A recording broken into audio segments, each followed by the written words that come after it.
YouTube, my name is Devin and welcome back to my channel. Today I'm going to be doing a little presentation about social media for you. I'm sure that most of you watching this have some form of social media. Obviously, you at least use YouTube. According to Pew Research Center, about 69% of the United States has at least some form of social media.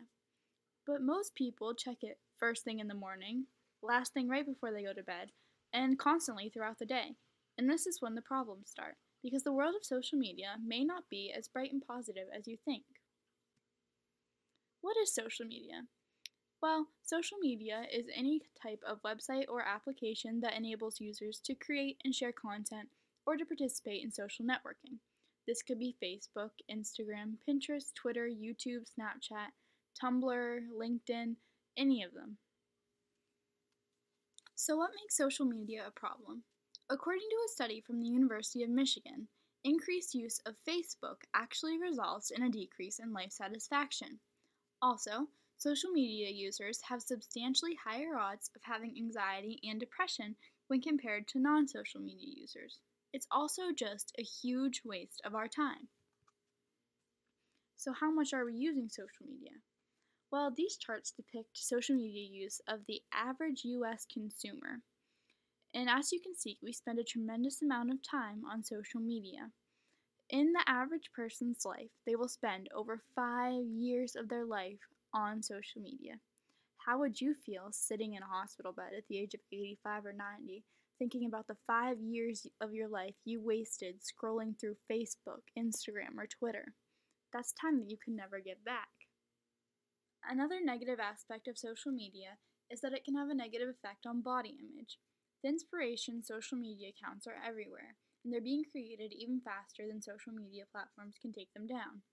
These social media accounts give tips on how to eat less and how to binge and purge on food, pictures of girls with protruding bones and unrealistic bodies, and they also make eating disorders look like a means of strength and self-control when it's really a very serious mental illness.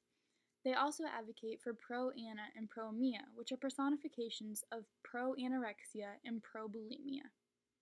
Social media trends and challenges are all the rage lately, and this is because social media platforms have given them the ability to spread like wildfire. There's so many trends and challenges, but I just wanted to point out a few to you. First is the condom snorting challenge, where you snort a condom up your nose and pull it out your mouth. It may sound like stupid, harmless fun, but people have actually died from suffocation because obviously a condom is meant to stand a lot of pressure, and if it gets stuck in your throat, it's not going anywhere. Next is the eraser challenge, which I'm pretty sure grade school kids have been doing since the beginning of time. And it's really not a dangerous thing, it's just stupid. The cinnamon challenge is next, and cinnamon can cause a lot of respiratory problems if it gets in your lungs, because with this challenge you try to swallow a big spoonful of cinnamon and obviously you start coughing and breathing the cinnamon in. The next one is the choking game, which I think was a big deal in the 80s, but it's been making a comeback with the current generation of teenagers. It's where you choke somebody until they pass out so that they get some sort of high out of it. The fire challenge is next, and that's where you pour alcohol on yourself and light yourself on fire, which sounds like a great idea. The salt and ice challenge is next. That is where you put salt on your skin and hold an ice cube on it for as long as you can stand, and there have been cases of people getting second and third degree burns from doing this challenge. But the most serious challenge is the blue whale suicide challenge, which is a huge thing in Russia right now. It's a challenge where you opt into it and somebody on the internet that you don't know gives you 50 tasks to do, and the last one is to kill yourself. 130 teens have commit suicide by playing this game because of the challenge. Without social media, these people would probably still be alive, and this blue whale suicide challenge probably never would have received all of the hype and recognition and players that it has. Social media addiction is very real. There was a somewhat funny video that was circulating a lot a couple years ago showing some college-age girls at a baseball game, and in the video all of them were taking pictures of themselves to post on social media and just tapping away at their phones, and the announcers of the baseball game kept on going back to the video of them and just making fun of them because of how ridiculous it looks to be sitting there at a baseball game and just not paying any attention at all to the game and just being totally absorbed in your phone. But people aren't just using their phones at baseball games. They're using them at the dinner table, in the car when they're getting ready to go to bed, laying down in bed, using them in the bathroom even. Um, and we pretty much use them anytime that we're bored or we want to look busy like we're doing something. And usually this isn't that big of a deal, but there's been instances where social media addiction has been a life and death situation. A woman in Florida named Alexandra Tobias was reported to have shaken her baby to death after it interrupted her game of Farmville on Facebook by crying. Dr. Richard House, a British psychologist, did a study about cell phone and social media use and found that we check our phones an average of 85 times a day. And the big deal is that most of the times that we're checking our phone, we're not even like getting on it to look at something, we're just clicking it on and off out of habit.